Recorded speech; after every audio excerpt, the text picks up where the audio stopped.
예수 선교의 설교 방송 시간입니다.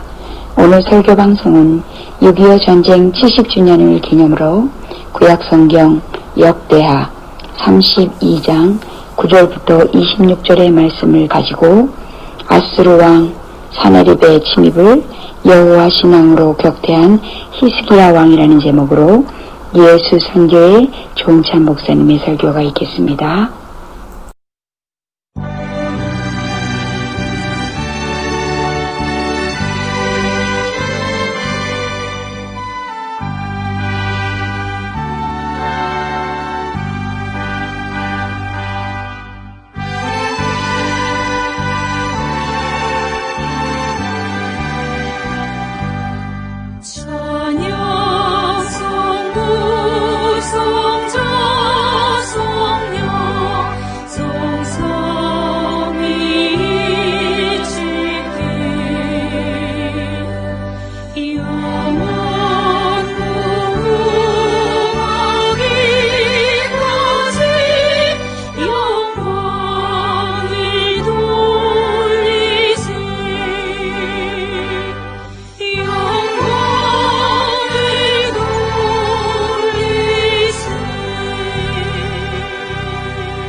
사도신경 암송하심으로 신앙 고백 드리겠습니다.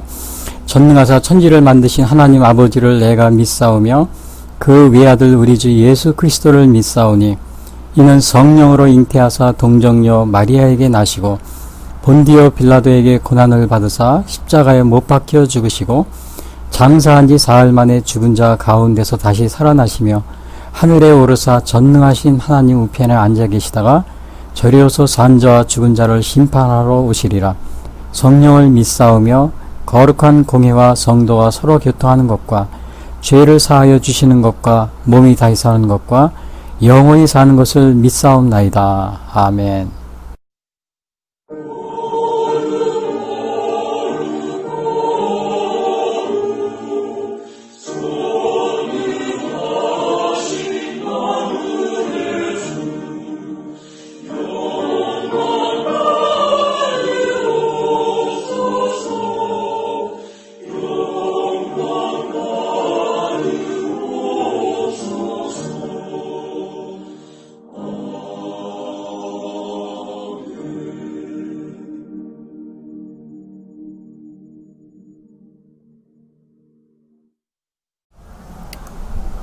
오늘 봉독할 말씀은 구약성경 역대하 32장 9절부터 23절 말씀입니다. 그 후에 아수르 왕 사네립이 그의 온 군대를 거느리고 라기스를 치며 그의 신하들을 에루살렘에 보내어 유다 왕 히스기야와 에루살렘에 있는 유다 무리에게 말하여 이르기를 아수르 왕 사네립은 이같이 말하노라. 너희가 에루살렘에 에워싸여 있으면서 무엇을 의뢰하느냐? 히스기야가 너희를 꾀어 이르기를 우리 하나님 여호와께서 우리를 아수르 왕의 손에서 건져내리라 하거니와 이 어찌 너희를 주림과 목마름으로 죽게 함이 아니냐. 이 히스기야가 여호와의 산당들과 제단들을 제거하여 버리고 유다와 에루살렘에 명령하여 이르기를 너희는 다만 한 제단 앞에서 예배하고 그 위에 분향하라 하지 아니하였느냐. 나와 내 조상들이 이방 모든 백성들에게 행한 것을 너희가 알지 못하느냐. 모든 나라의 신들이 능히 그들의 땅을 내 손에서 건져낼 수 있었느냐. 내 조상들이 진멸한 모든 나라의 그 모든 신들 중에 누가 능히 그의 백성을 내 손에서 건져내었기에 너의 하나님이 능히 너희를 내 손에서 건지겠느냐. 그런즉 이와 같이 너희는 히스기야에게 속지 말라. 꾀임을 받지 말라. 그를 믿지도 말라. 어떤 백성이나 어떤 나라의 신도 능히 자기의 백성을 나의 손과 나의 조상들의 손에서 건져내지 못하였나니 하물며 너의 하나님이 너희를 내 손에서 건져내겠느냐 하였더라. 사네립의 신하들도 더욱 여호와 하나님과 그의 종 히스기야를 비방하였으며 사네립이 또 편지를 써보내어 이스라엘 하나님 여호와를 욕하고 비방하여 이르기를 모든 나라의 신들이 그들의 백성을 내 손에서 구원하여 내지 못한 것 같이 히스기야의 신들도 그의 백성을 내 손에서 구원하여 내지 못하리라 하고 사네립의 신하가 유다 방언으로 크게 소리질러 예루살렘 성 위에 있는 백성을 놀라게 하고 괴롭게 하여 그 성을 점령하려 하였는데 그들이 예루살렘의 하나님을 비방하기를 사람의 손으로 지은 세상 사람의 신들을 비방하듯 하였더라. 이러므로 히스기야 왕이 아모스의 아들 선지자 이사야와 더불어 하늘을 향하여 부르짖어 기도하였더니 여호와께서 한 천사를 보내어 아수르 왕의 진영에서 모든 큰 용사와 대장과 지휘관들을 멸하신지라. 아수르 왕이 낯이 뜨거워 그의 고국으로 돌아갔더니 그의 시내 전에 들어갔을 때 그의 몸에서 난 자들이 거기서 칼로 죽였더라. 이와 같이 여호와께서 히스기야와 예루살렘 주민을 아수르 왕 사네립의 손과 모든 적국의 손에서 구원하여 내사 사면으로 보호하시매 여러 사람이 예물을 가지고 예루살렘에 와서 여호와께 드리고 또 보물을 유다 왕 히스기야에게 드린지라. 이후부터 히스기야가 모든 나라의 눈에 존귀하게 되었더라. 아멘. 어둠 밤 마음에 잠겨 역사의 어둠 짙었을 때에 계명성 동쪽에 밝아 이 나라 여명이 왔다. 고요한 아침의 나라 빛 속에 새롭다. 빛 성속에 얽혀 이 땅에 생명 건너간다. 옥토에 뿌리는 기뻐 하늘로 줄기같이 솟을 때 가지 복만을 해요 그 열매 만민이 산다. 고요한 아침의 나라 이분을 부른다. 하늘 씨앗이 되어 역사의 생명을 이어가리.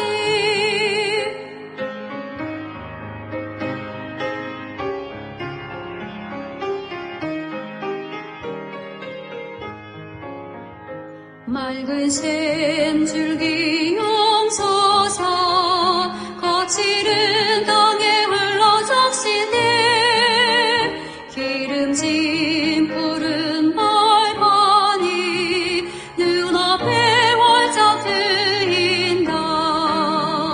고요한 아침의 나라 새 하늘 새 땅아 길이 꺼지지 않는 인류의 횃불 되어 다가라.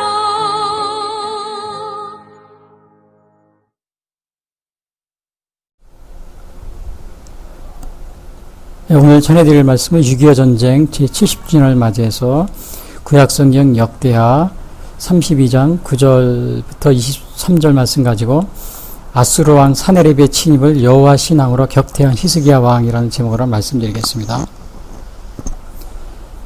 자, 6.25 전쟁 올해가 그 70주년인데요. 아마 6.25 전쟁은 그 1950년 6월 25일 새벽 4시, 주일날입니다. 주일 새벽 4시에 그 북한군의 남침으로 시작되었다. 이건 아마 누구든지 다 아는 사실이고요. 남침이라는 건 뭐냐면은 남쪽으로 침입, 그러니까 북쪽에서 남쪽으로 침입을 남침이라고 합니다. 그냥 남쪽에서 북쪽으로 침입하는 것을 북침이라고 그러고요. 그래서 이거 혹시 잘못 알고 계신 분들은 북침, 남침 요 개념을 잘 모르시는 분들인데 좀 조심하시기 바랍니다. 자, 6.25 전쟁이 일어나기 바로 전에 어떤 일이 있었냐면은 그냥 6.25 전쟁이 그냥 일어난 것이 아니고 그때 보면은 전쟁이 일어나기에 아주 그 상황이 그렇게 되어 있었습니다.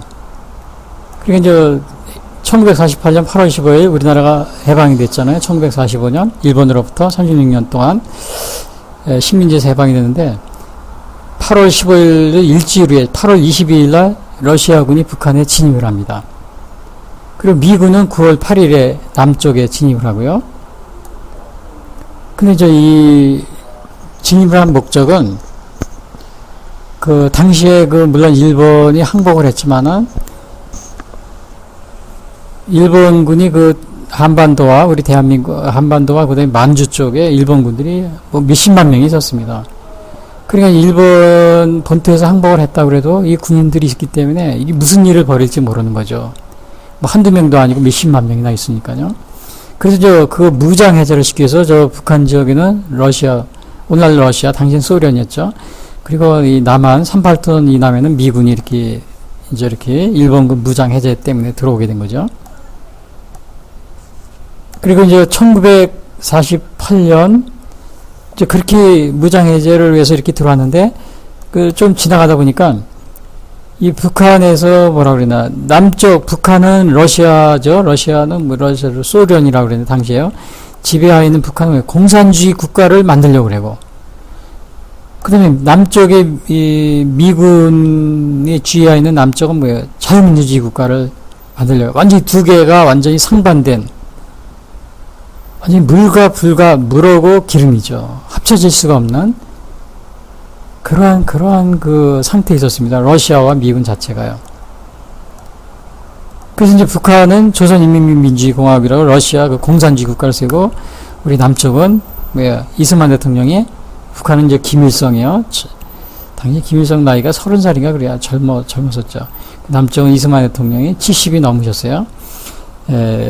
대한민국 자유민주주의 국가인 그 대한민국을 세우게 된 거죠. 1948년 12월 10일. 그 이제 그 유엔에서 그 한반도 유일한 합법 정부로 인정을 받았는데요. 북한은 인정을 받지 못했고요. 물론 이제 그 전에 5월 10일 날 뭐 선거도 있고 뭐 그 선거를 방해하기 위해서 뭐 제주 4.3 사건이라든지 또 대구 폭동 이런 게 있었습니다. 그래서 이거 우리가 제주 4.3이나 대구 폭동 이런 것은 공산주의자들이 또 여순 반란 이런 게 있었고요. 우리 대한민국 정부를 세우는 것을 반대해서 주로 일으킨 겁니다. 근데 이거를 지난번에 제주 4.3 기념식도 보니까 대통령이 뭐 학살이라고 그랬는데 국가에서 이거는 그렇게 그 제주 4.3을 그런 식으로 표현하는 것은 올바른 역사 인식이 아닙니다. 왜냐하면은 그 제주 4.3의 주동자들이 있습니다. 주동자들은 완전히 북한 공산당의 지령을 받고 움직였던 스탈린 또 김일성 지령을 받고 움직였던 그런 사람들입니다. 주동자들이요. 거기에 이제 무고한 제주도민들이 이제 희생을 당한 거죠. 그래서 그렇게 뭐 대한민국 정부가 무조건 뭐 양민을 학살했다 이렇게 표현하는 것은 올바른 역사 인식이 아닙니다.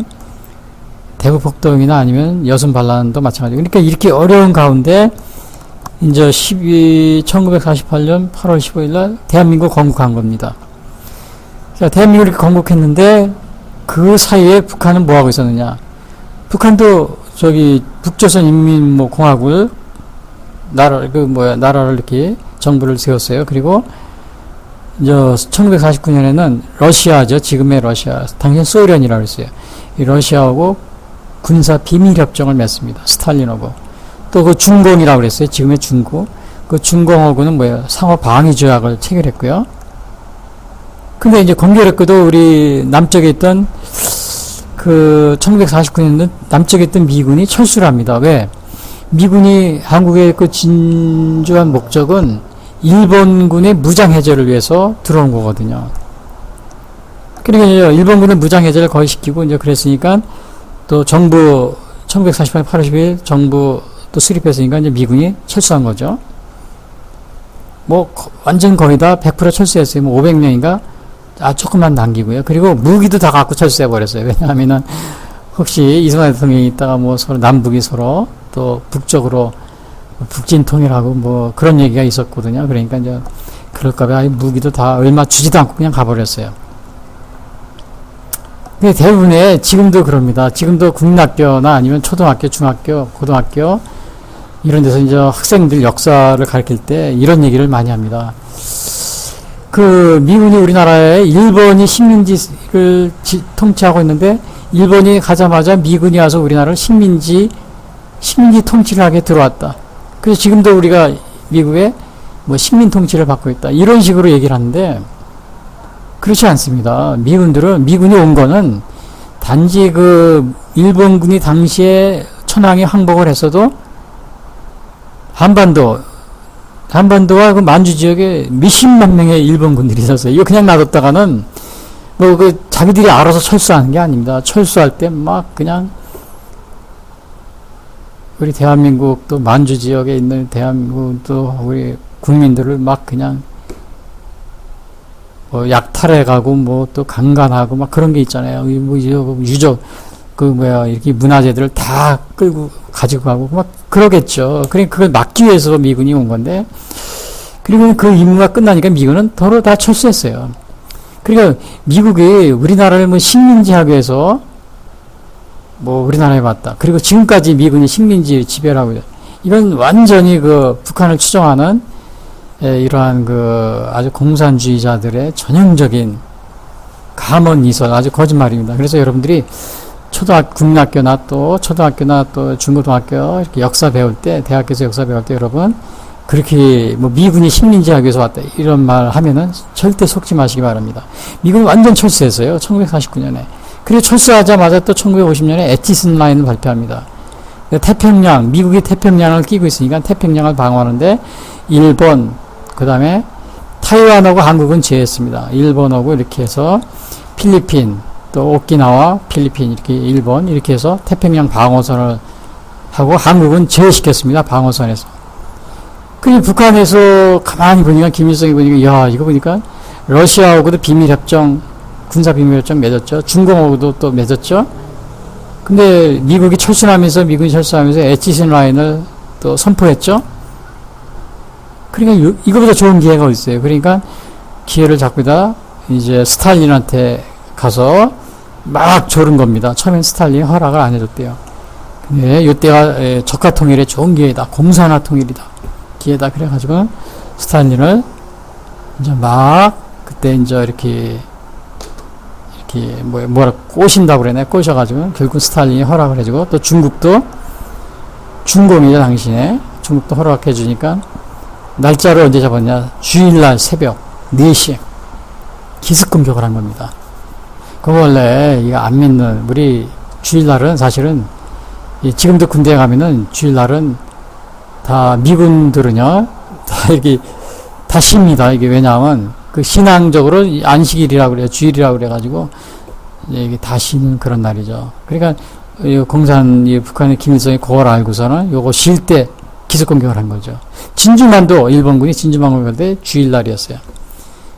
그러니까 이게 어떻게 보면은 굉장히 약은 거죠. 근데 약은 것 같지만 하나님이 오실 때는 이거 개심한 거죠.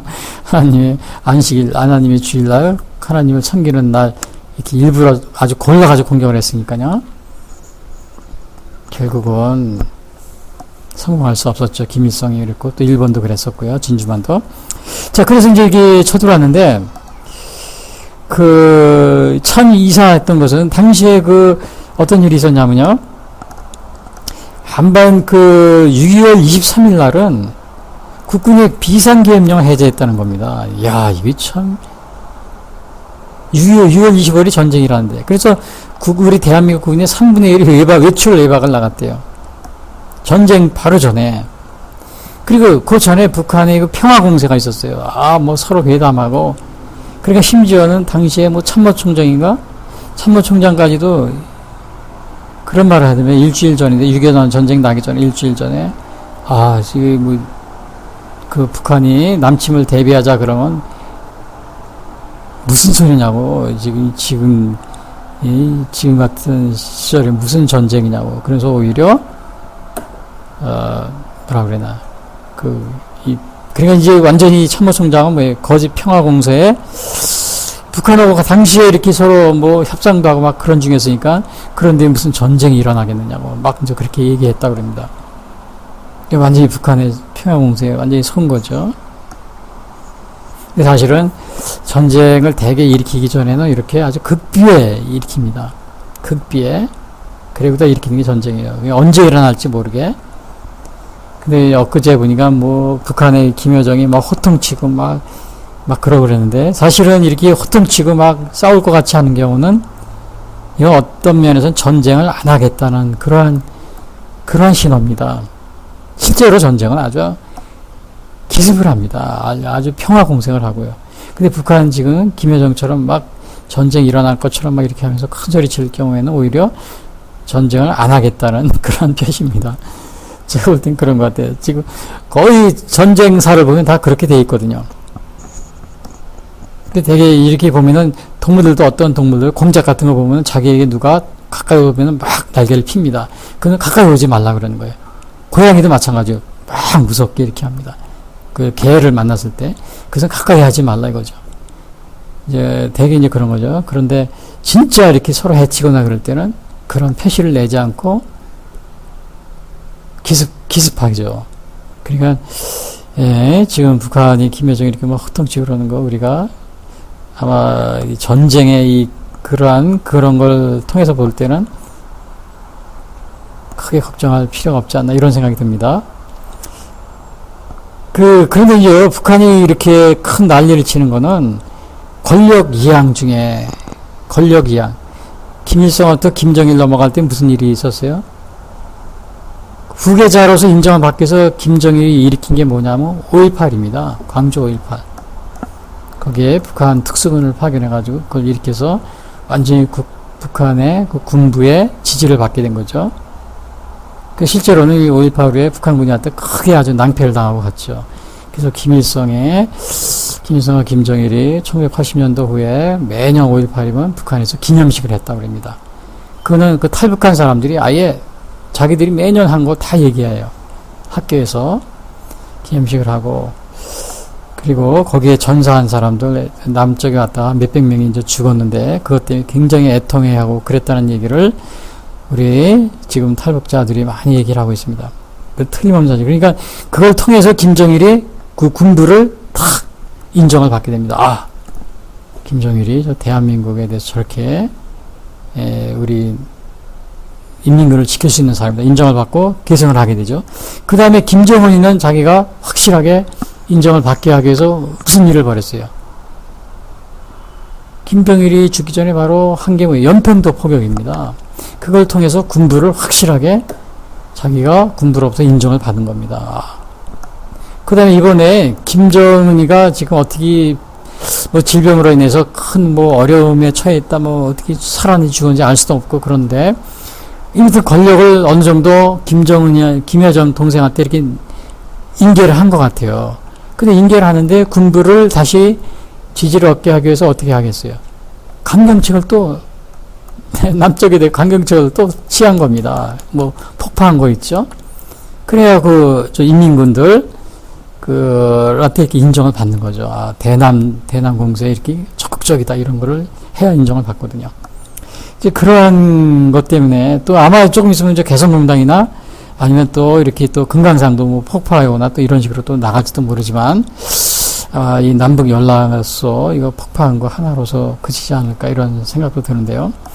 아무튼 이렇게 권력 이양, 또 김정은이 지금 건강이 좀 나빠가지고 아마 자기 동생한테 권력을 어느 정도 부분적으로 이렇게 좀 인계를 하는 것 같은데 그 과정에서 일어나는 게 바로 저 개성 연락소 폭파입니다. 지금 우리가 이제 그러니까 그 당시에 그러니까 제가 이 얘기를 한 거는 평화공세 때 속았잖아요. 그러니까 그 남침을 할 때 아주 깜짝같이 속인 겁니다. 전쟁 안 할 것 같이 이렇게 하고 있다. 그런데 지금 김여정처럼 뭐 전쟁할 것처럼 이렇게 막 큰 소리 하고 하는 것은 오히려 전쟁을 일으키지 않겠다는 이런 의미입니다. 자기들 체제만 보장해달라 이런 의미가 있는 거죠. 자, 당시에 그 북한군이 그러니까 이렇게 아주 의장 평화공세로 하니까 우리 군인들이 다 외출 외박을 가고 완전히 그냥 이게 뭐 부대가 펴 있었던 거죠. 그런 사이에 새벽 4시에 북한군 20만 명, 또 뭐 박격포가 뭐 1600문 포가 있었고요. 또 전차만 280여 대. 대한민국은 전차가 하나도 없었대요. 또 뭐 소련에서 제공한 뭐 전투기가 많이 있었고요. 대한민국이 가장 치명적인 게 당시에 그 전차가 없어가지고 완전히 우리 군인들이 6탄으로 그 전차를 막 막아내고 그랬습니다. 뭐 화염병 가지고. 야, 그런 게 있었어요. 우리 군인들이 초기에 전차가 하나 없어가지고. 지금은 뭐 전차를 잡을 수 있는 이렇게 뭐 많은 그 미사일들이 개발됐지만 당시에는 그런 게 없어가지고 그냥 완전 속수무책으로 당했던 거죠. 6월 27일 안전보장이사회를 개최해서 이제 유엔군을 파병하는데 9월 15일 인천 상륙작전으로 메가더 장군이 이제 성공해가지고 결국은 우리가 전세를 뒤집은 거죠. 이 메가더 장군 아니었으면 우리나라가 이게 정말 6.25 전쟁에서 공산화됐을지도 모릅니다. 북한처럼 지금 공산화돼가지고 말도 하지도 못하고 이사도 못 다니고 언론의 자유도 없고 완전히 사유재산 뭐 다 빼앗기고 공산당 시야에서 살게 되었겠죠. 뭐 종교 자유도 없는 겁니다. 지금처럼 우리 대한민국에 수많은 교회들 또 절 뭐 이런 거 다 누릴 수가 없게 되는 거죠. 그러니까 메가더 장군이 어떻게 보면 우리에게 이 정말 자유를 지킨 아주 은인이죠. 근데 몇 년 전에 보니까 어느 단체들이 메가더 장군 철거하라 막 외치더라고요, 인천에서. 그래서 왜 그러냐 했더니 아니 메가더 장군이 우리나라 통일에 뭐 가로막았다? 뭐 아주 전범이라고 막 그러더라고요. 근데 또 거기에 어느 목사님이 또 메가더 장군 동상 위에 올라가서 뭐 횃불을 들고 난리치고 그랬는데, 야, 이게 정말 이게 이분이 어느 분인지 모르지만 이게 목사인지 진짜 목사인지 가짜 목사인지 알 수가 없는데요.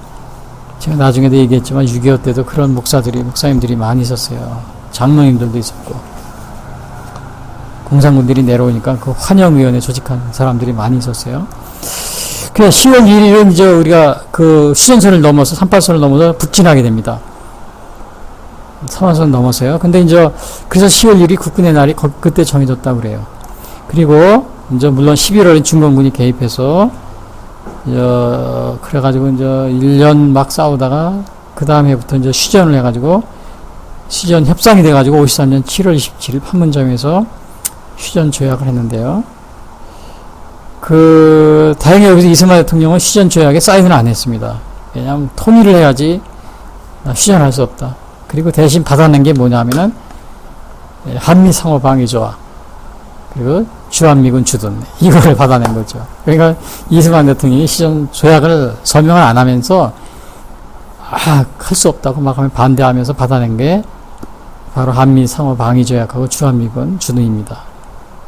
그러니까 이승만 대통령이 당시에 이 중국과 러시아, 일본 이 틈바구니 속에서 우리가 생존할 수 있는 그러한 기틀을 마련해 준 것이 이승만 대통령이었어요.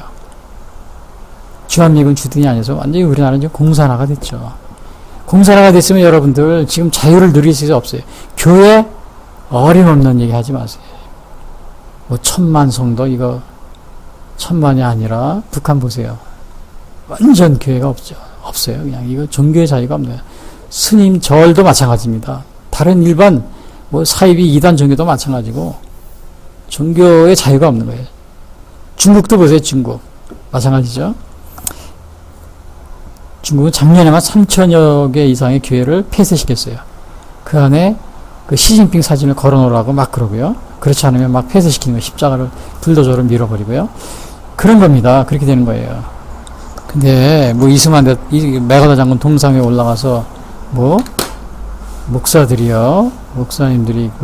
철거하라고 난리치는 목사님들이 있는데 그 제정신이 아닌 사람들이죠. 자, 그래서 이 전쟁 피해 뭐 굉장히 많이 죽었어요. 뭐 300만 이상이 사망했고 남북을 합쳐서 그 다음에 뭐 1000만 명 이상이 이산가죠. 또 유엔군도 많이 죽었어요. 유엔군이 한 5만 명 이상, 뭐 부상이 10만 명 이상 되고요. 우리 대한민국 국군도 많이 죽었고요. 국군도 전사가 한 20만 명 되고 민간이 한 100만 명 이상 죽고요. 거의 한 400~500만 명이 죽었습니다. 남북 합쳐서 1000만 명 이상 가죠. 300만 명이 북한에서 북쪽 남쪽으로 월남했고요. 그걸 이제 김일성이 이렇게 종교 탄압하는 것을 봤거든요. 그러니까 6.25 전쟁이 터지자마자 그냥 막 북쪽에서 남쪽으로 다 이렇게 피나는 겁니다. 당시에 그 월남한 가족들이 굉장히 사람들이 많이 있었어요. 그럼 기독교는 어떻게 됐냐? 이 북한에서는 이 6.25 전쟁 전에는 이 북조선 기독교 연맹이 있었습니다. 그러니까 이 북조선 기독교 연맹에 가입하지 않은 기독교인들을 완전히 학살하고 그랬대요. 무참하게. 근데 거기에 총회장이 누구였었냐면 김익도 목사님이었어요. 김익도 목사님이 사실은 굉장한 놀라운 그러한 부흥사였었죠. 그래서 실제로 주기철 목사님도 그 좀 남쪽에 마산인가 거기 와서도 부흥할 때 이 주기철 목사님이 몸도 아프고 그랬는데 그 병도 낫고 또 은혜도 받았다 그럽니다. 이 김익도 목사님 부흥회 때. 근데 이게 저기 뭐야 해방 후에 김일성과 손을 잡고 북조선 기독교 연맹을 조직했는데 큰 실수를 한 거죠. 그래서 많은 기독교인들을 학살하는데 동참했고요. 예, 그래서 아무튼 이게 전쟁 중인데 이 기독교인들을 공산당하게 고발해서 처벌하는 그러한 일이 굉장히 많았어요. 서울에서도 공산군이 딱 들어오니까 벌써 이 장로교에서 뭐 장로교 대표적인 목사 최문식이라는 목사님이 있어서 이분은 아예 완전히 평양 장로의 그 신학을 졸업하고 그 목사 안수 받은 목사님인데 그 대구 폭동 때도 그때도 활동했었어요. 그래서 서울에서 이 목사들을 동원해가지고 김일성 환영위원회를 조직한 겁니다. 최문식, 장로교회 최문식 목사. 감리교회는 없었냐? 감리교회도 최택이라는 사람이 있었어요.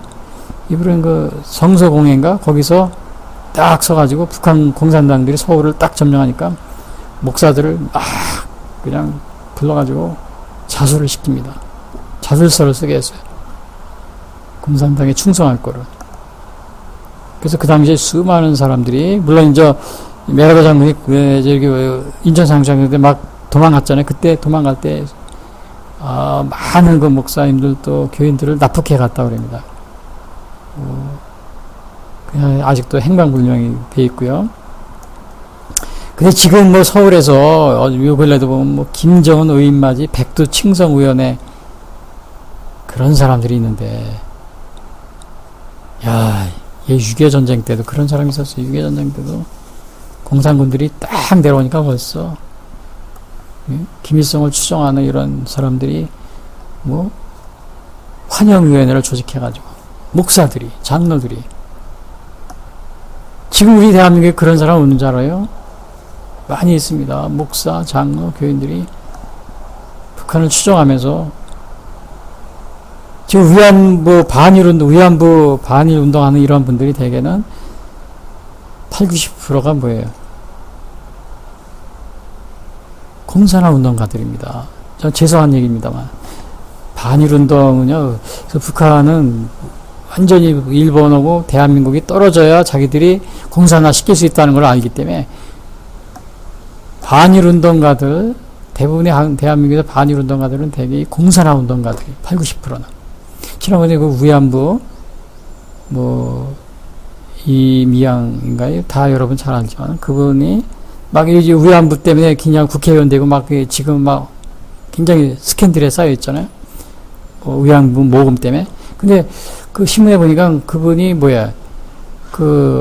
한국에서 백두칭성위원회인가? 거기도 지원해줬다 그럽니다. 그 다음에, 지난번에 미대사관에 이렇게 막 담 넘어가고 그랬던 대학생 진보회나 거기도 후원해주고요. 그러니까 위안부에서 받은 이러한 그 지원금을 가지고, 후원금을 가지고 그런 데 지원해주고.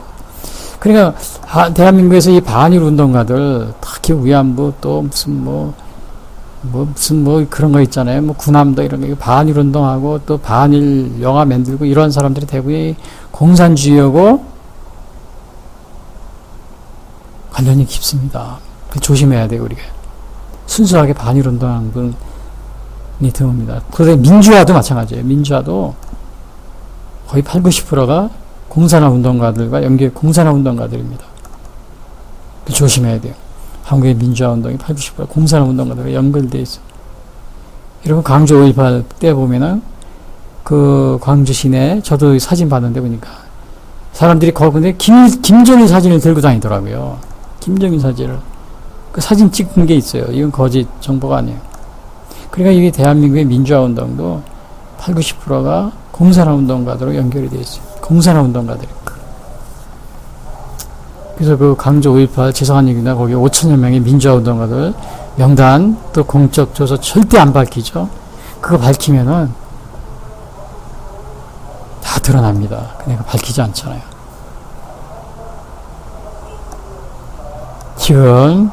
그래서 이게 지금도 이런 상황이기 때문에 이 목사나 교인들 중에서 만약에 이게 뭐 북한 공산당들이 또 6.25 전쟁처럼 또 다시 남침을 했다. 공산당들이 내려왔다 그러면 환영위원회 조직하고 또 난리 필 사람들이 많이 있어요.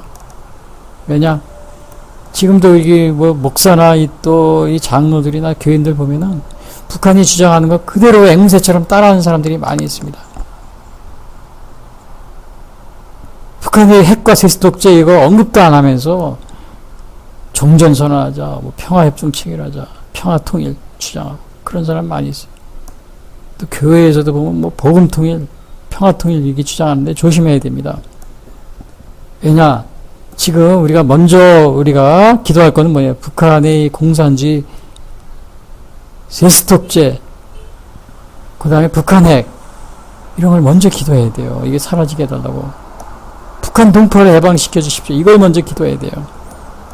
그럼 통일은 자연히 옵니다. 근데 이런 것들을 안 하고 무조건 뭐 어떻게 종전선언, 평화협정 체결하자. 아니 지금 북한의 정권이 김씨 왕조 정권이 그냥 있는데 거기서 평화통일되면 어떻게 되겠어요? 금수산에서 김일성, 김정일 참배해야 됩니다. 저 일제 식민지시대 때 신사 참배한 것처럼. 그리고 거기서 북쪽에서 남쪽으로 뭐 연방계 통일했는데 왜 김일성, 김정일 그거 의상 절하는 거 욕하느냐 그러면 하지 마라 그러면 또 뭐 국회에서 법을 만들어 가지고 말 그거 하는 사람들 뭐 처벌법이다 뭐 5년 이상 뭐 5천만 원 이상 벌금 때리겠다 국회에서 법 통과하겠죠. 지금도 5.18 처벌법을 그렇게 만들고 있잖아요.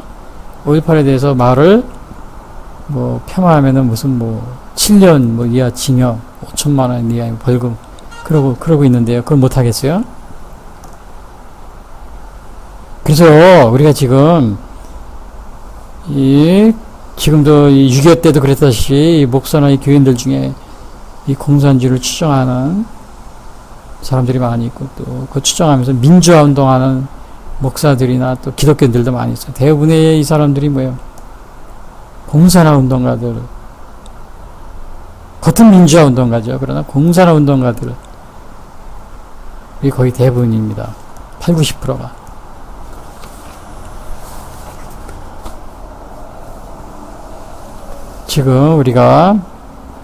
그래서 지금은 우리가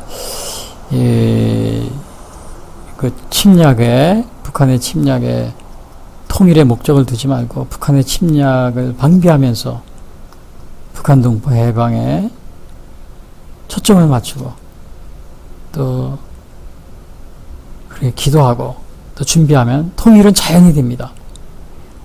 북한의 핵 문제라든지 또 김일성, 김정일, 김정은이 숭배하는 거 이거에 대해서 전혀 아무런 문제 제기도 안 하면서 무조건 뭐 정전협정하자, 평화협정하자, 뭐 평화통일하자, 복음통일하자, 연방제 통일하자. 그런 통일은 돼서도 안 되고. 여기 복음통일은 또 왜 반대하느냐? 그건 제가 나중에 말씀드리겠어요. 일본 식민지 시대도 복음통일했어요. 일본하고 신사 참배하면서요. 그래서 우리 목사님들도 교회에서 뭐 복음통일 자꾸 그렇게 하시는데 항상 제가 얘기지만 먼저 우리가 통일의 목적을 두지 마시고 우리가 북한의 침략에 철저하게 방비하면서 북한의 핵 문제야, 북한의 세습 독재 체제로부터 북한 동포를 해방시켜달라는데 초점을 두고 먼저 기도를 해야 된다는 거죠. 그리고 그 통일을 그 남유다 북이스라엘도 마찬가지입니다. 북이스라엘과 남유다가 갈라졌을 때도 그 남쪽의 르호보암 왕이 북진 통일하려고 그랬어요. 20만 거의 18만 대군을 끌고서 하나님이 막으셨어요. 역대하 11장 4절에 보면 각기 형제와 싸우지 각기 집으로 돌아가라. 이 일이 내게로 말미암아 난 것이라 하셨다 하라. 그러니까 남과 북으로 나눈 것은 내가 나눈 것이다. 통일하려고 하지 마라. 결국은 북이스라엘 남유다 통일되지 않고 그냥 각자 망했어요. 통일의 능사가 아니라는 겁니다. 하나님께서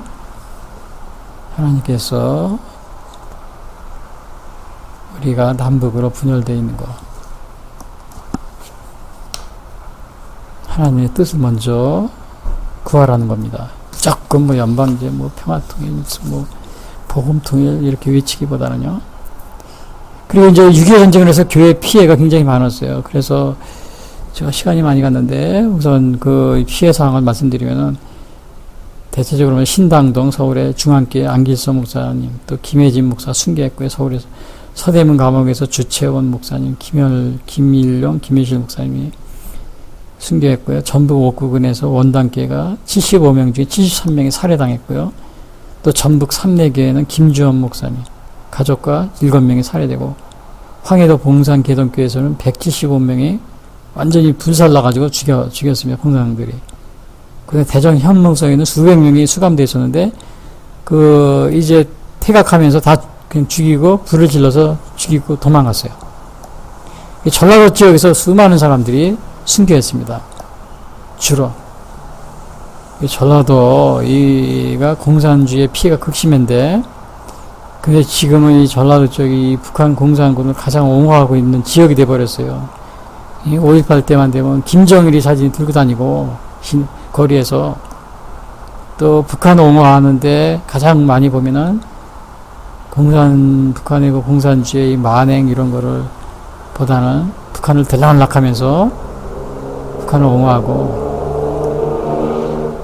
재성한 얘기지만 5.18 때 그런 임을 위한 행진과 그걸 지은 분들 북한을 자주 왔다 갔다 했습니다. 그때는 북한을 가기도 어려울 때인데 김일성도 만나고, 우리 전라도 분들이 6.25 때 가장 큰 피해를 입었는데, 지금은 정말 이상하게 5.18 이후에는 이상하게 변화가 되어 있어요. 큰 걱정입니다. 지금 대한민국에서. 또 5.18 처벌법까지 만들어가지고 말도 못하게 하는데, 이 민주화가 아니고 이거 완전히 공산화, 독재화. 지금 그렇게 돼버렸습니다. 6.25 때 가장 공산당의 피해를 많이 당한 지역이었는데, 그 장로교회 같은 경우는 교회가 600여 개 건물이 파괴됐고요. 감리교회는 한 230여 개, 성결교회는 100여 개. 그러니까 이게 지금 이러한 상황입니다. 그래서 제6.25 전쟁의 피해 이런 사실들을 잊지 말아야 돼. 이것은 뭐냐면은 북한에 완전히 아주 기독교를 박멸했어요. 다른 종교도 마찬가지예요. 뭐 불교 뭐 이런 것도 마찬가지. 그러니까 여러분들이 이 공산당들은 지금 어떠냐? 변한 게 하나도 없습니다. 그대로입니다. 근데 여기에서 뭐 연방제 통일, 여러분 이거 아예 생각하지도 말아야 됩니다. 복음 통일? 여러분 이거 제가 통일이 여러분이 기도할 때 복음 통일. 엊그제도 보니까 교회에서 뭐 단체에서 모여가지고 뭐 교회 그 유명한 목사님들 그렇게 하시는데, 복음 통일, 평화 통일, 통일이 목적이 하게 하지 마세요. 하나님도 북이스라엘에게 납니다. 통일 못하게 하셨어요. 그리고 우리의 목적은 북한 동포를 해방시키는, 거기에 초점을 둬야 됩니다. 북한 동포를 해방. 어떻게 하면 북한 동포를 해방시킬 것이냐. 그러면 통일은 자연히 오는 겁니다. 뭐 지금 평화통일, 복음통일해가지고, 복음통일해서 북한하고 복음통일, 북한에도 뭐 기독교 있다고 그러잖아요. 뭐 그래서 통일해가지고, 그래. 뭐 어떻게 하겠다는 겁니까? 김일성 가서 숭배하겠다는 겁니까? 금수산에 가서? 그러니까 이게 모순인 겁니다. 평화통일, 복음통일. 거기에 초점을 둘 것이 아니고 북한 동포 해방하고, 그리고 핵무기 저 문제 해결하고, 그 다음에 북한의 저 세습 독재 체제, 이것이 해결돼야 자연히 복음통일, 평화통일 자연히 옵니다. 순서가 그렇게 돼요. 일본하고도 복음통일 했어요. 일본 기독교고 우리 한국의 기독교 합치자 그래가지고 식민지 시대 때. 그래서 뭐 만들었습니다. 그리고 같이 신사참배하고요.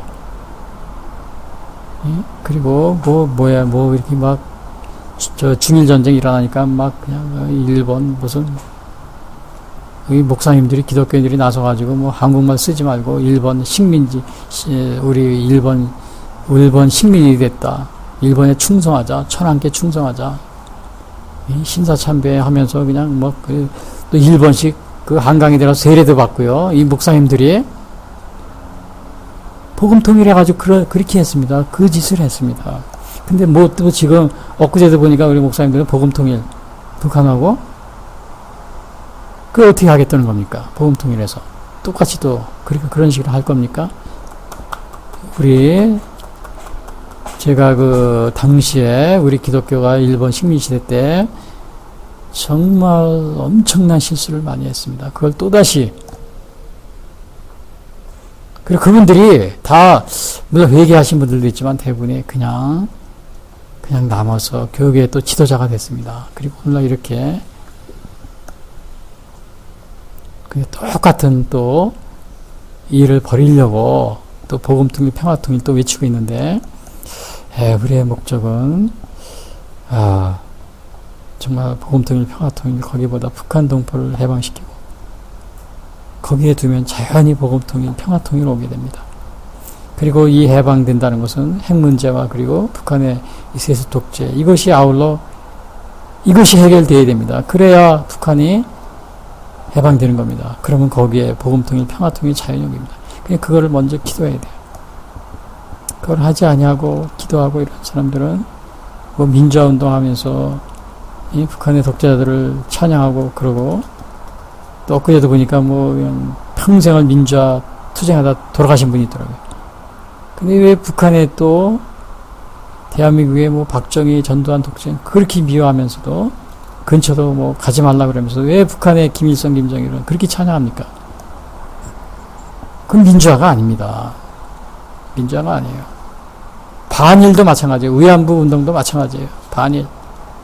그건 반일이 아니고 반일을 가장한 공산화운동가. 민주화를 가장한 공산화운동가들입니다. 우리가 6.25 전쟁 70주년을 맞이하면서 지금 우리 대한민국 남쪽에 굉장히 분열되어 있어요. 다 이러한 배경이 있는 겁니다. 왜? 우리 선배들이 다 그러한 일을 해왔던 겁니다. 오늘 제가 시간이 많이 갔는데, 오늘 제가 본문을 좀 보면은, 그 이스라엘이 이제 북쪽에 아수르부터 침입을 해옵니다. 우리 6.25 전쟁, 그러니까 전쟁 이야기를 좀 해서 거기서 교훈을 좀 받기 위해서, 히스기야 왕이 아수르의 침입을 받았을 때 그 일을 간단히 제가 살펴보겠습니다. 아수르가 침입했을 때, 물론 히스기야 왕이 그 전에 열심히 신앙생활을 잘했어요. 뭐 6월절도 오래간만에 지키고 종교개혁도 하고요. 그런데 아수르가 침입해 온 겁니다. 그거 보면 우리가 신앙생활을 열심히 잘하고 있을 때 우리에게도 시험이 오거나 또 환란이 오거나 어려움이 다가옵니다. 꼭 신앙생활을 우리가 뭘 하려고 할 때 보면. 그러니까 아수르가 침입해 와요. 근데 아수르가 1차, 2차 두 번 침입해 왔어요. 근데 첫 번째 침입해 왔을 때는 이 히스기야 왕이 완전히 벌벌 떨면서 그냥 비유를 마치면서 금도 보내고 은도 달라는 거 다 주고 또 예루살렘 성전 기둥에 있는 금도 막 은부치도 막 띄워서 주고 막 그랬어요. 그 이제 두 번째 침입했을 때는 히스기야 왕이 그때 그 교훈을 받은 겁니다. 그래서 내가 첫 번째 침입했을 때 너무 내가 뭐라 그럽니까? 굴종적인 자세를 취했구나. 그리고 두 번째는 당당하게 대했습니다. 당당하게. 그래서 아수르가 벌써 딱 침입해 오니까 자기 방백들과 의논했다고 그랬어요. 그리고 딱 이제 반비를 한 겁니다. 성 밖에 그 물이 있잖아요. 아수르 군대가 오면 물을 얻지 못하게 물도 딱 막고 지하로 물을 띄워서 성 안으로 끌어들이고요. 또 성을 중축하고 막 방비를 한 겁니다. 이거는 뭐냐면은 물론 하나님을 믿는 신앙이 있었지만 하나님이 이스라엘 위해서, 유다를 위해서 싸우겠죠. 이스라엘. 그러나 사람이 준비할 것은 준비한 겁니다. 우리가 전쟁에 대비하는 것도 하나님이 우리를 도와주실 것을 믿으면서 우리가 해야 할 일은 열심히 방비를 해야 돼요. 방비를 해야 되는 겁니다. 히스기야 왕이 그렇게 한 겁니다. 처음에는 그렇게 안 하고 막 겁이 나가지고 그냥 달라는 대로 다 줬어요. 두 번째 침입했을 때는 자기가 실수한 걸 알고서 담대하게 겁먹지 않은 거죠. 우리도 마찬가지예요. 이거 북핵 대비 또 이거는 안 하고 말입니다. 종전선언이나 평화협정 뭐 체결만 주장한 사람들이 있어요. 그러니까 북한의 침략과 북한 이런 세습 이러한 위험성 이거 대비는 안 하고 뭐 평화통일, 보험통일만 주장하는 이러한 분들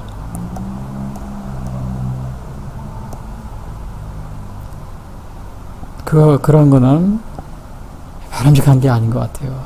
히스기야 왕도 자기가 방비할 건 열심히 준비했습니다. 그리고 백성들을 격려한 겁니다. 너희는 강함에 담대하라. 우리와 함께 하시는 이가 7절 8절에 보니까 그와 함께 하는 자보다 크더라. 하나님이 우리를 도우신다.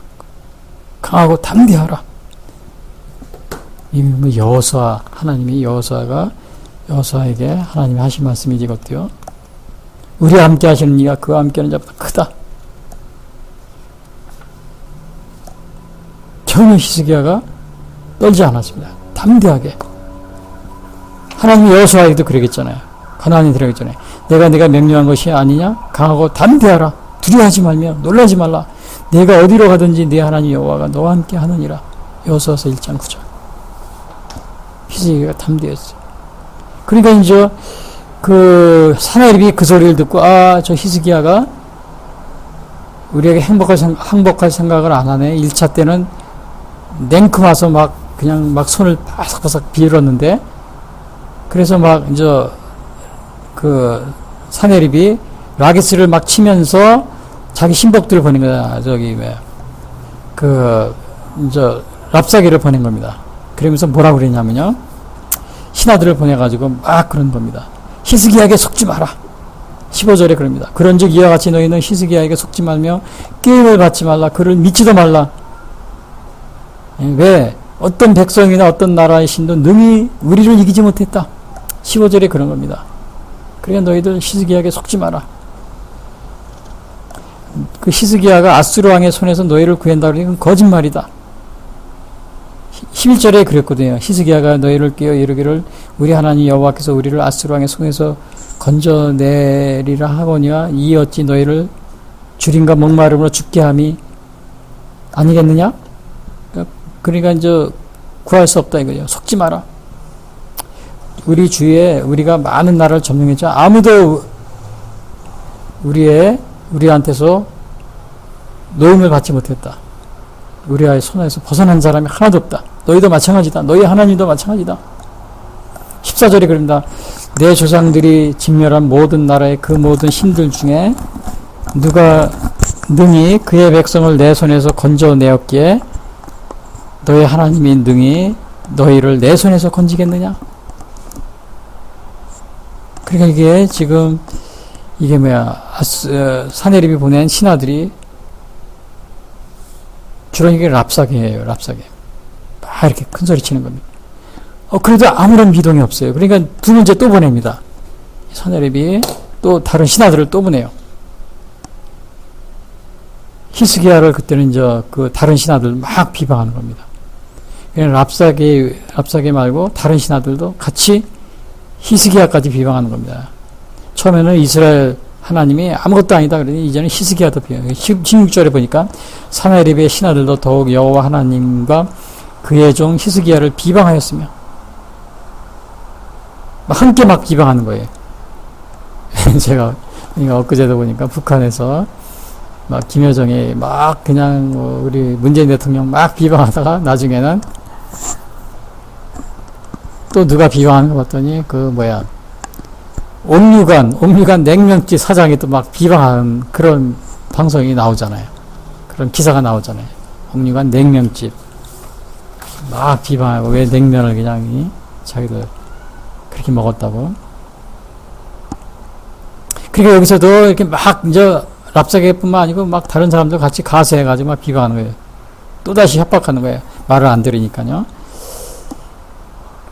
이스라엘을 너희들이 우리의 침략으로부터 침입해서 너희 이스라엘 하나님 너희를 구원하지 못한다.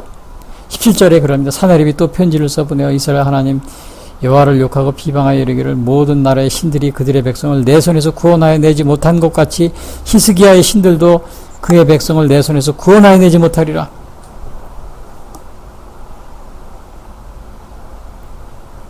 19절엔 그럽니다. 그들이 예루살렘의 하나님을 비방하기를 사람의 손으로 지은 세상 사람의 신들을 비방하듯 하였더라.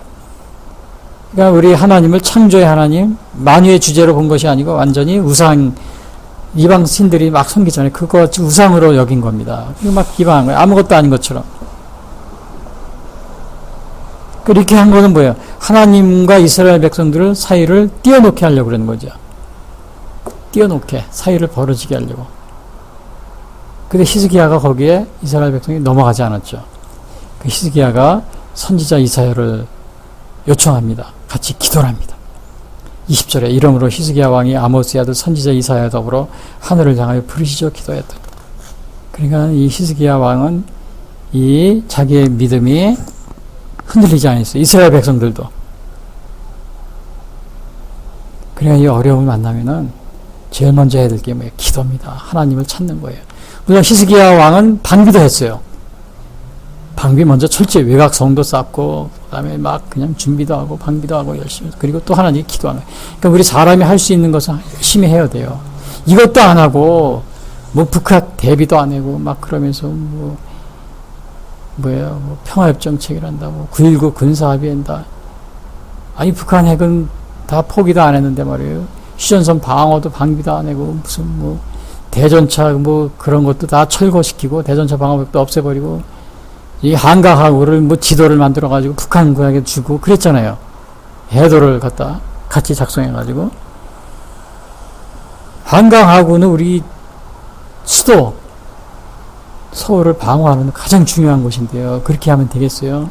그리고 전방에 6.25 때 북한군을 막았던 그 중요한 기계야 사단을 갖다 거의 철거시키고요. 없애고 폐쇄시키고 지금 그랬잖아요. 지금 거의 뭐 기계화 사단 5개인가요? 그걸 거의 다 통폐합시키고 없애고 지금 제정신입니까? 사람이 할 건 알고서 그래 하나님께 기도하는 거예요. 히스기야는 자기가 할 거 하고 하나님께 기도를 했어요. 누가? 선지자와 더불어. 선지자와 더불어.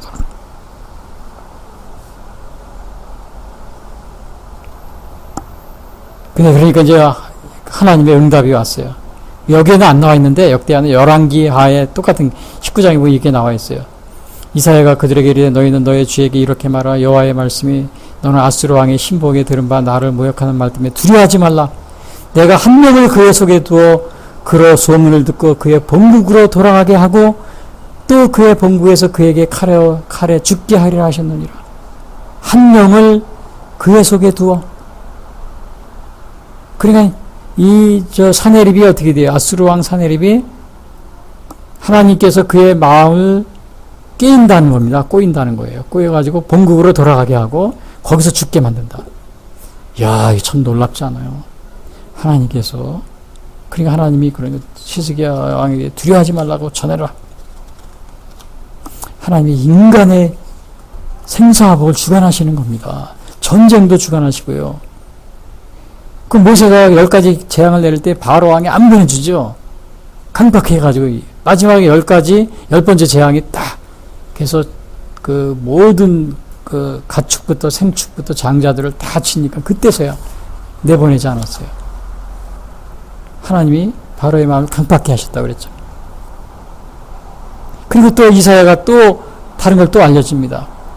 열왕기하 19장 32절에 보니까 그러므로 여호와께서 아수르 왕을 가리켜 이르시기를 그가 이 성에 이르지 못하며 이리로 화살을 쏘지 못하며 방패를 성을 향하여 세우지 못하며 치려고 토성을 쌓지도 못하고 오던 길로 돌아가고 이 성에 이르지 못하리라 하라 하셨으니 하나님께서 저 아수르 왕 사네립이 이 성에서 화살 하나 쏘지도 못할 것이다. 방패의 성을 향하여 세우지 못하고 토성을 쌓지도 못하고 오던 길로 돌아갈 것이다.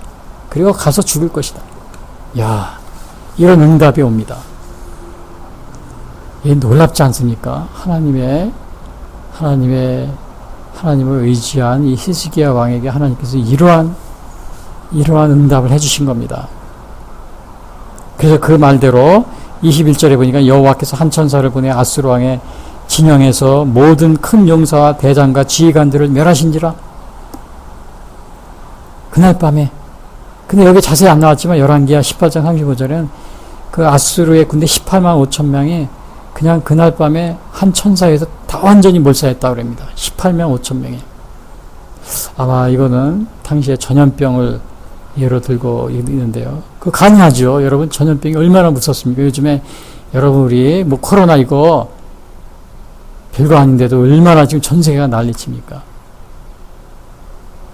전염병 이런 것으로 인해서 죽은 경우는 성경에 여기에 있어도 많이 있었어요. 다윗 왕 때도 다윗 왕이 불순종으로 해서 정말 3일 동안에 딱 하루, 3일 하나님이 벌을 내리는데 하루 만에 7만 명인가 죽었어요. 이런 것이 또 모세가 광야 때도 마찬가지였고요. 광야 때 이스라엘 불순종하니까 그 광야에서 그 이스라엘 불순종으로 해서 모세 때 14,000명인가 죽은 적이 있어요. 전염병으로. 하룻밤 사이에. 그러니까 여기서 18만 8,000명. 그러니까 이게 이렇게 죽으니까 이 사내립이 그냥 기겁을 한 거죠. 기겁을 해가지고 또 이상한 소문이 들어왔어요. 이거 하나님께서 그렇게 한다고 그랬죠. 한 영을 보내셔 고국으로 돌아가게 한다고 그랬죠. 풍문을 듣고. 그 사내립이 이상한 소문을 듣고 자기 고국으로 돌아갑니다. 그래서 거기에서 돌아갔을 때 자기 아들한테 살해를 당합니다. 두 아들한테. 참 이상한 일이 벌어진 거죠. 그러니까 이게 믿음으로 승리한 경우가 전쟁에 많이 있어요. 대표적인 경우가 많이 있지만은 여호사밧 왕 같은 경우, 유다의 여호사밧 왕 같은 경우는 그 모압과 암몬 연합군이 쳐들어옵니다. 근데 모압과 암몬이 쳐들어왔을 때 그 여호사밧 왕이 큰일 났어요. 이제 남쪽에서 쳐들어온 거예요. 이 모압과 암몬. 그러니까 금식합니다. 하나님한테 금식합니다. 역대하 20장 20절은 유다와 예루살렘 주민들아 내 말을 들을지어다 너희는 너희 하나님 여호와를 신뢰하라. 그리하면 경고의 소리라. 그와 선지자들을 신뢰하라. 그러면 형통하리라. 이렇게 하면서 금식합니다. 여호사밧 왕이. 금식하고 그가 한 것이 뭐냐면 성가대를 조직해요. 예복을 입히고 또 군대 맨 앞에 성가대를 딱 세우고 막 성가대 찬양을 하면서 하나님께 감사 찬양을 해서 진군을 합니다. 그리고 모압하고 암몬 군사들이 볼 때 얼마나 웃은 거예요. 아니 군대 맨 앞에 성가대가 성가를 부르면서 막 오니까 얼마나 웃었겠어요. 그런데요, 이 여호사밧 왕이 앞에서 성가대를 부르고 딱 군대 앞에 전진할 때 무슨 일이 벌었냐? 이 모압과 암몬 연합군 그 세일 주민들이 서로 막 싸워가지고 자기들끼리 다 죽였어요. 그리고 그냥 다 도망가 버렸어요. 내분이 일어나가지고. 이게 얼마나 이러한 비슷한 일이 사사기에도 그러한 일이 비슷한 일이 있었어요. 기드온이 여러분 잘 아시죠? 기드온이 이스라엘에게 많은 공헌을 했잖아요. 이스라엘을 지켜줬는데. 근데 기드온이 죽자 그 아비멜렉이 그 기드온의 아들들 70명을 죽여가지고 왕위를 찬탈합니다. 그 자리를 찬탈했어요. 그때 그걸 도와준 게 누구냐면 세겜. 그 세겜 사람들이었는데 세겜 사람들이 아비멜렉을 후원해줘가지고 기드온의 70명의 그 자녀들을 다 죽이고서 자기가 사사가 됩니다. 그러니까 지금으로 말하면 왕위를 찬탈한 거죠. 3년 동안은 잘 지내다가 3년 후에 하나님께서 악한 영을 보냅니다. 그래서 세겜 사람과 아비멜렉 사이를 갈라놓습니다. 그래서 결국 아비멜렉이 죽게 됩니다. 3년 만에. 이런 일이 있었습니다. 그래서 딱 3년 만이었어요. 세겜 국민들이 도와주다 3년 만에 그 악한 영으로 인해서 이거 하나님께서 그 악한 영을 보낸 거예요. 오늘 여기서도 뭐예요? 한 영을 보내리니 그랬어요. 아수르 왕 사내립한테. 그래서 그가 풍문을 듣고 돌아가게 되리니. 그래서 오늘 하나님께서 이렇게 인간의 생사화복을 주관하신다. 전쟁도 하나님이 주관하신다는 사실을 우리가 알 수 있어요. 결론적으로 아수르 왕이 도망해서 고국으로 갔으나 아들한테 살해돼가지고 그렇게 됐는데 아무튼 이 얘기를 듣고는 주위의 나라 사람들이 야 아수르가 퇴각했는데 그것이 하나님의 놀라운 능력이었다. 이 소문을 듣고 주위의 사람들이 와가지고는 그 이방 사람들이 헤스기야 왕한테 와가지고는 그 이스라엘의 하나님께 예물을 드리고 경배합니다. 하나님께 예물을 드리고 물론 이제 히스기야 왕에게도 나중에 이렇게 예물을 드렸지만요. 먼저 이스라엘 왕한테. 그러니까 22 이와 같이 여호와께서 히스기야와 예루살렘 주민을 아수르 왕 사네립의 손과 모든 적국의 손에 구원하여 내사 사면으로 보호하시며 여러 사람이 예물을 가지고 예루살렘에 와서 여호와께 드리고 23절이요. 32장 1절 여호와께 드리니까 여호와 하나님을 찬양한 겁니다. 예, 그 소문을 들었기 때문에 그 히스기야 왕이 아수르를 물리친 것은 하나님의 힘이었다. 이것이 널리 퍼진 겁니다. 그래서 우리가 하나님을 잘 섬기면 안 믿는 사람에게도 하나님의 영광을 드러내게 되는데, 드러내게 됩니다. 자, 우리가 오늘 이렇게 히스기야 왕처럼 하나님을 잘 섬기고 있습니까? 그 반대로 말입니다. 여기 사내립처럼 기독교인들을 비난하고 또 무시하고 있지는 않아요? 반대로 하나님을 무시하고 이렇게 비난하는 사람들은 망하게 돼 있어요. 여러분, 군대 전쟁할 때 군대의 군목 있잖아요. 이 군목은 사실은 이승만 대통령이 1950년도 6.25 전쟁 중인가요? 그때 처음 이렇게 만들었다 그럽니다. 이걸 시작을 했대요. 초기에 30명의 군목을 배치했고요. 각 부대에 가서 기도하게 하고. 그러니까 이승만 대통령 이게 보통 분이 아닙니다. 우리 이승만 대통령에 감사해야 돼요. 그런데 그 이승만 대통령을 욕을 하는 이런 목사님들이 많이 있어요. 저 6.25 전쟁 아니 공산군이 쳐들어오니까 제일 먼저 김일성 환영회를 조직한 목사 장로들이 있었고요. 기독교인들이 있고. 근데 지금도 또 있습니다. 지금도 있어요. 참, 그러니까 제가 우리 군대 우리 이제 장군님들 다른 장군님들 또 지휘관들이 많이 있으면 군목 있잖아요. 군목은 대개 소위나 중입니다. 계급이 높지 않아요. 그렇다고 김 목사, 김중희 이리 와 반말하고 욕하고 그러지 마세요. 히스기야 왕은 그러지 않았어요. 이사야 선지자를 정말 잘 이렇게 선대하고 대했습니다. 계급이 낮아도 꼭 우리 김 목사님, 이 목사님, 우리 지금 나라가 어려운데 군대가 어려운데 기도해 주세요. 우리 군인들을 기도해 주세요. 꼭 그렇게 하십시오. 히스기야 왕이 그렇게 했습니다. 이사야 선지자를 그냥 극진히 아끼고 하나님의 사자로서 대우하고, 그러니까 그 나라를 하나님이 지켜줬잖아요. 여기 보세요. 22절. 이와 같이 여호와께서 히스기야와 예루살렘 주민을 아수르 왕 사네립의 손과 모든 적국의 손에서 구원하여 내사 사면으로 보호하시매, 하나님을 잘 섬기고 또 하나님의 그 선지자들을 잘 이렇게 하니까 하나님이 보호해줬다고 그랬죠. 아니 이거 무슨 별 넷이라고 그래서 군목이 중이잖아요. 중이. 그러니까 김 목사 이리 와봐. 자네 이리 와서 기도해주게. 또 목사라고도 안 그러고 자네 기도해주게. 그런 사람도 많이 있어요. 요즘에. 여러분 그러지 마세요. 목사님들 군목들 잘 해주세요. 계급이 낮아도.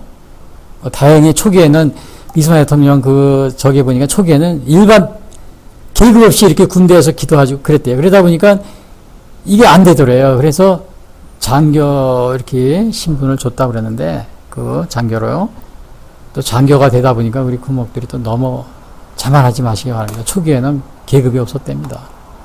그걸 명심하시고 사병들은 계급이 없잖아요. 그렇다고 해서 또 무시하지 마시고 잘 대우해서, 또 장군들은 군목들을 잘 대우해서 이 나라를 정말 믿음으로 지키시길 바랍니다.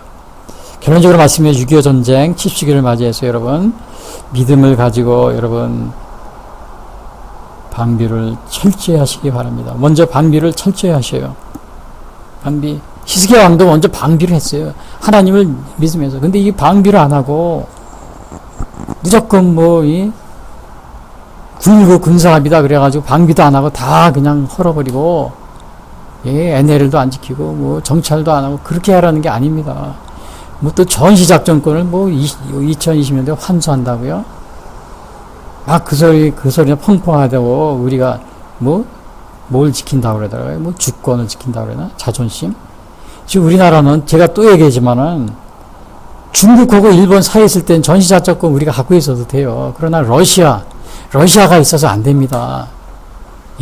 서쪽에서 중국의 항공모함이 들어오고 동쪽에서 러시아의 전폭기가 핵폭격기 들어오면 어떻게 할 겁니까? 또 일본은 우리 편이지만은 지금 미국하고 동맹을 맺고 있지만 일본이 언제 또 바뀝니까? 바뀌면 일본의 남쪽에서 동쪽에서 서쪽에서 협공하면 우리나라 어떻게 할 거예요? 전시작전권을 환수한다고요? 아니 인공위성 하나도 없잖아요. 그 미군이 우리 지휘를 받으면 미군이 전멸하죠. 항공모함이 저 부산에 진해에 있다가 우리 대한민국 국군의 지휘를 받다가 다 파괴되고 멸절하면 어떻게 합니까? 미군이 여기 한국군 지휘를 받으면 있을 수가 없어 그냥 가버립니다. 철수해버려요. 왜냐하면 인공위성도 없이 그 다음에 항공모함 지휘해 본 적도 없고 핵잠수함 지휘해 본 적도 이런 군인들의 지휘를 받으라고요? 가버리죠. 그러니까 우리가 준비할 수 있는 거 희석양 열심히 준비했죠. 성도 쌓고 물길도 내고 방비도 하고 백성들을 다독이고. 우리도 이 9.19 군사합의 이런 것처럼 그 정찰 안 하고 이런 거 그렇게 하면 안 되죠. 대전차 방어벽도 더 구축해 놓고 정찰도 하고 NLL도 더 지키고 그리고 그러면서 전시작전권 환수 이럴 게 아니고 더 미군들 지금 우리 러시아 때문에 소련이라고 그러죠. 러시아가 아니면 우리 환수해도 돼요. 그래 러시아 때문에 이게 불가능하게 됐어요. 아주 뭐 미국하고 뭐 중국하고 운명공동체가 아니고 미국하고 운명공동체입니다. 이게 딴 길로 가지 마세요. 미국하고 운명공동체가 돼버렸어요. 미국이 아니면 우리가 생존할 수 없는 러시아, 중국, 일본 사이에서 우리 생존할 수가 없어요. 아예 이 미국하고 운명공동체인데 뭐 전시작전 환수한다, 뭐 미군 철수해도 된다 이런 뭐 안보 안보 무슨 뭐 고문이 막 그런 소리 하더라고요. 지금 뭐 이런 사람 이분이 개정신입니까 지금? 중국과 무슨 운명공동체 한다고요?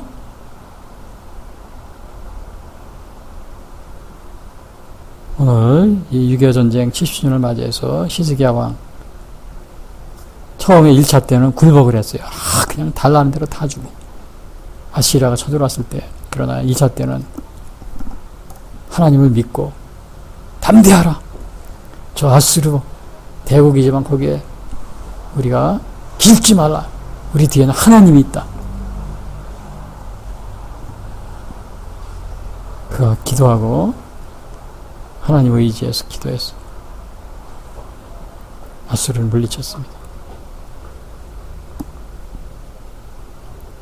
여러분 우리 통일에 너무 거기에 매달리지 마세요.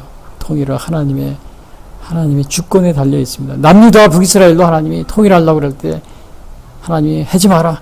내가 나눈 것이다 그랬어요. 오늘 이승만 대통령이 우리에게 이렇게 정말 귀중한 선물을 주고 갔는데 우리 대한민국 생존을 위해서 귀중한 선물을 주고 갔습니다. 그런데 아직도 이승만 대통령의 이런 업적을 깎아내리고 자꾸 그 폄하하는 사람들이 있는데 우리 6.25 전쟁 70주년을 맞이해서 이 전쟁을 극복하고 또 이 대한민국 자유민주주의를 또 세운 이승만 대통령을 다시 또 우리가 감사하면서 또 히스기야 왕 같은 그런 이승만 대통령 그런 믿음의 대통령이잖아요. 그래서 그 미국을 또 붙여줘 가지고 우리나라 이 자유민주주의를 지키게 하고 오늘 자유를 누리게 하고 세계에서 10대 가는 민주주의와 또 경제 대국을 이루게 한 이러한 신앙의 선조들에 대해서 감사하는 마음을 가지시길 바랍니다. 다 같이 기도하겠습니다. 지금까지 예수선교의 설교 방송을 시청해 주신 분들께 감사를 드립니다. 요한복음 3장 16절은 하나님이 세상을 이처럼 사랑하사 독생자를 주셨으니 이는 저를 믿는 자마다 멸망치 않고 영생을 얻게 하려 하심이라 라고 말하고 있습니다. 또한 성경은 예수 그리스도를 영접하는 모든 사람들에게 영원한 생명을 약속하고 있습니다. 요한일서 5장 11절에서 13절은 또 증거는 이것이니 하나님이 우리에게 영생을 주신 것과 이 생명이 그의 아들 안에 있는 그것이니라. 아들이 있는 자에게는 생명이 있고 하나님의 아들이 없는 자에게는 생명이 없느니라. 내가 하나님의 아들의 이름을 믿는 너희에게 이것을 쓰는 것은 너희로 하여금 너희에게 영생이 있음을 알게 하려 함이라 라고 말하고 있습니다. 아직 예수님을 영접하시지 못하신 분들은 이 시간 주님을 영접하시기를 바랍니다.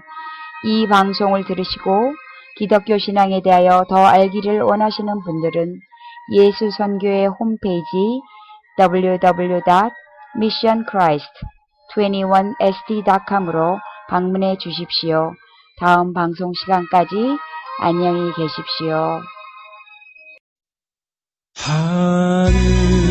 하늘에 계신 아버지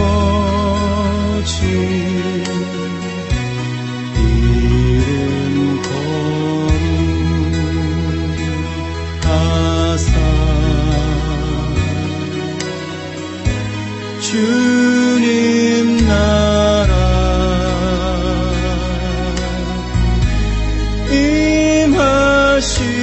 임하시고 뜻이 이루어지리라.